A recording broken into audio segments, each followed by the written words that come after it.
Hi friends कैसे हो सभी। फ्रेंड्स मैं आपके आगे एक पैनल फिर से लाया हूँ। मैंने पहले वाले पैनल में बताई थी कि पैनल में क्या क्या चीज़ क्या क्या बोलते हैं। इस बार मैं आपको पैनल प्रॉब्लम सॉल्व करके बताऊंगा कि पैनल प्रॉब्लम सॉल्व किस तरह करें। मतलब देखो बहुत से पैनल होते हैं तो सब में अलग अलग होते हैं चीज़ें। तो मतलब बेसिक चीज़ कोई भी पैनल में जाके आप ऐसे पैनल चेक कर सकते हैं। सबसे पहले आप इन हमारी मेन एमसीबी है, सबसे पहले आपको मेन एमसीबी चेक करनी है उसमें कि 3 फेज सप्लाई आ रही है नहीं आ रही। सबसे पहले आपको ये चेक करना है कि मेन एमसीबी में 3 फेज आ रही है और एक न्यूट्रल। अगर 3 फेज का पैनल है तो आप ऐसे चेक करें।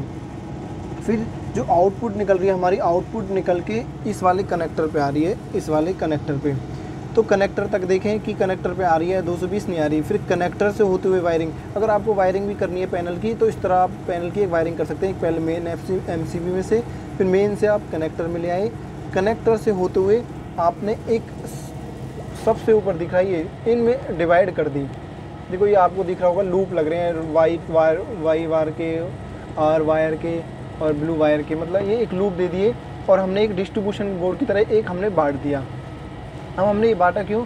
अगर हम एक ही एमसीबी में दे देते तो हमारी जैसे एक पैनल से 3 मोटर कंट्रोल हो रही है, तो एक मोटर में भी प्रॉब्लम आ गई तो तीनों एक साथ बंद हो जाएंगी। इसलिए हमने अलग अलग पैनल अलग अलग एमसीबी में से दिया है, जिससे एक मोटर प्रॉब्लम आए तो एक एमसीबी ट्रिप होए, ना कि सारा पैनल ट्रिप हो जाए।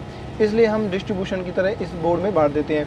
अब हमने देखो 1 2 3 4 एमसीबी, तो ये है 3 फेज़ की, ये है 2 फेज़ की।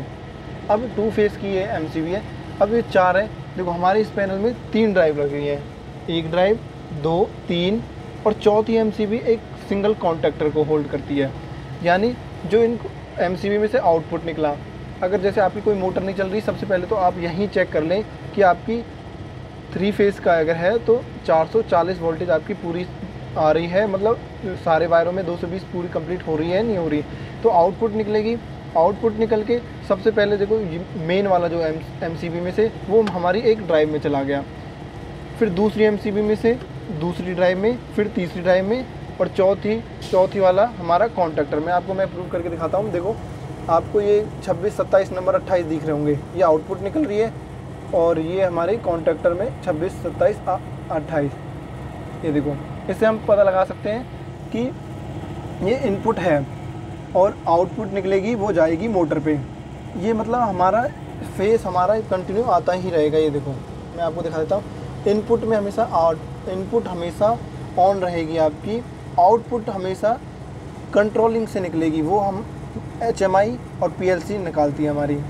और फ्रेंड्स मैं आपको एक चीज़ और बताना चाहता हूँ, मेन कोई भी नहीं बताता। सबसे पहले मैं बताता हूँ कि एक तो कभी भी कोई पैनल चेक करने जाएं तो पैनल हमेशा 2 वायरिंगों से होता है। 2 वायरिंग कैसे होती हैं? एक वायरिंग होती है एक तो होती है होल्डिंग कनेक्शन और दूसरा होता है वायरिंग कनेक्शन। वायरिंग कनेक्शन वो होती है जो डायरेक्ट आ रही है, और होल्डिंग जैसे हम अब देखो ये इसमें डायरेक्ट तो आ रही है पर इसे भी तो होल्ड करना चाहिए, एक कॉन्टैक्टर को भी तो होल्ड करेगा। जब होल्ड करेगा कोई चीज़ इसे, तभी तो ये आउटपुट निकालेगा, नहीं तो इनपुट तो आती रहेगी, आउटपुट निकालेगा। आउटपुट कब निकालेगा? जब इसको कोई होल्ड करेगा। उसका काम आपका HMI से होता है। HMI PLC को देती है कमांड, PLC कमांड देती है रिले कार्ड को, रिले कार्ड से आउटपुट निकलती है, वो ड्राइव में जाएंगी, कॉन्टैक्टर में जाएंगी, और PLC से जो आउटपुट निकलेगी वो ये हमारा एक रिले कार्ड है। रिले कार्ड हमेशा 24 वोल्टेज DC पे ऑपरेट होता है, तो इसके लिए आपको हर पैनल में एक SMPS लगाना पड़ेगा। सबसे पहले आप देख सकते हो जैसे हमारे पास ये SMPS लगा हुआ है। SMPS बहुत तरीके के होते हैं, किसी में 12 वोल्ट, किसी में 24 वोल्ट। ये हमारे पास एक SMPS है और आप SMPS पे देख लेना कितने एम्पियर तक है आपका, कि 2 एम्पियर 5 एम्पियर तक है, आप वो चेक कर लेना। अब मैं सबसे पहले एक बार आपको ये बता देता हूँ, इसकी इनपुट होती है PLC की। मैंने एक वीडियो भी उसकी रिले कार्ड की मैंने एक स्पेशल वीडियो भी बना रखी है, अगर आपने नहीं देखी तो आप मेरे चैनल पे जाके देख सकते हो। इनपुट हमेशा 24 वोल्ट, आउटपुट जो निकलेगी वो 220 में होगी।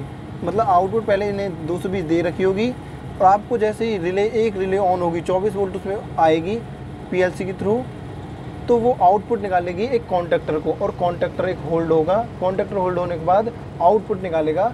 अगर आपकी 3 फेज़ की मोटर है तो 440 वोल्टेज निकालेगा। ये हमारी पीएलसी है।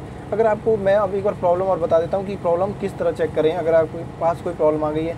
सबसे पहले आप जैसे आपने एक मोटर चलाई, किसी आप मोटर का नाम ले लो, एचयू की मोटर चलाई, ठीक है। आपने एक एचयू की मोटर चलाई तो एचयू की मोटर आपने नीचे से एचएमआई से ऑन करी। एचएमआई से ऑन करने के बाद आपने देखा कि वो मोटर नहीं चली, तो आप उस चीज़ को किस तरह चेक करें, सबसे पहले ये चेक करें। सबसे पहले आप उसे एक बार 2 बार एचएमआई से ऑन ऑफ करवा के देख लें। और पीएलसी में जो इंडिकेशन आते हैं मैं आपको दिखा देता हूँ। पीएलसी में ये जो इंडिकेशन आते हैं तो आप इसमें देखो कि पीएलसी में इंडिकेशन कौन सा चल रहा है, कि एचएमआई से तो आपकी इंडिकेशन मतलब आपकी कमांड आ रही है, और पीएलसी से कौन सा चल रहा है। तो सबसे आप पीएलसी पे जब आप देखोगे तो उसमें आप जैसे आपका देखा पीएलसी ने देखा 15 कमांड ने दे दिया, आपने देख लिया कि हाँ भाई एचयू की मोटर 15 कमांड से चल रही है, तो ये 24 वोल्टेज आउटपुट निकाल रहा है। तो जैसे आप 24 वोल्टेज को देखोगे यहाँ से, तो देखा 24 वोल्टेज निकाल रही है। तो 24 वोल्टेज क्या पता है पीएलसी ही नहीं निकाल रही, तो मतलब आपकी कुछ उसमें प्रॉब्लम है एचएमआई से पीएलसी में। और अगर पीएलसी निकाल रही है 24 वोल्टेज फिर आपको देखना पड़ेगा रिले कार्ड में कि वो यहाँ तक रिले कार्ड में 24 वोल्टेज पूरा आ रहा है नहीं आ रहा। आप जैसे एक मल्टीमीटर से चेक कर सकते हैं, जैसे हमारे पास ये मल्टीमीटर है, आप मल्टीमीटर से चेक कर सकते हैं कि कितने डीसी वोल्टेज आ रही है। अगर इधर आपकी डीसी वोल्टेज मतलब पीएलसी तक आ रही है और रिले कार्ड पे नहीं आ रही, तो आप चेक कर सकते हो कि रिले कार्ड पे नहीं आ रही, तो रिले कार्ड में प्रॉब्लम है, मतलब वायरिंग में पीएलसी से जो रिले कार्ड पे आ रही है उसमें वायरिंग में प्रॉब्लम है। अगर फिर भी रिले कार्ड पे भी 24 वोल्टेज आ रही है तो आपको नीचे वाली वायरिंग चेक करनी पड़ेगी। NONC ये काम कर रहे हैं, मतलब आपकी डायरेक्ट उसमें उस एक रिले कार्ड में आपकी 220 पूरी सप्लाई आ रही है नहीं आ रही। उसके बाद भी अगर आपकी निकल रही है तो आपको मोटर जाके चेक करनी पड़ेगी कि मोटर में जो वायरिंग आ रही है वो पूरी निकल के 220 की मोटर है तो 220 चेक करना पड़ेगा मोटर पे जाके, और 340 मतलब 440 की वो मोटर है तो 440 आपको चेक करना पड़ेगा एक पैनल। और मैं एक वीडियो और बनाने वाला हूँ दोस्तों एचएमआई और पीएलसी की। देखो प्रोग्रामिंग अलग चीज़ है, पीएलसी में जो डाटा ऑलरेडी भरा हुआ है उस डाटा पे किस तरह काम करती है पीएलसी और एचएमआई, मैं उस पर वीडियो और बनाने वाला हूँ। अगर पैनल के बारे में अगर आपको कोई चीज़ समझ नहीं आई तो आप बता सकते हो। Thank you for watching.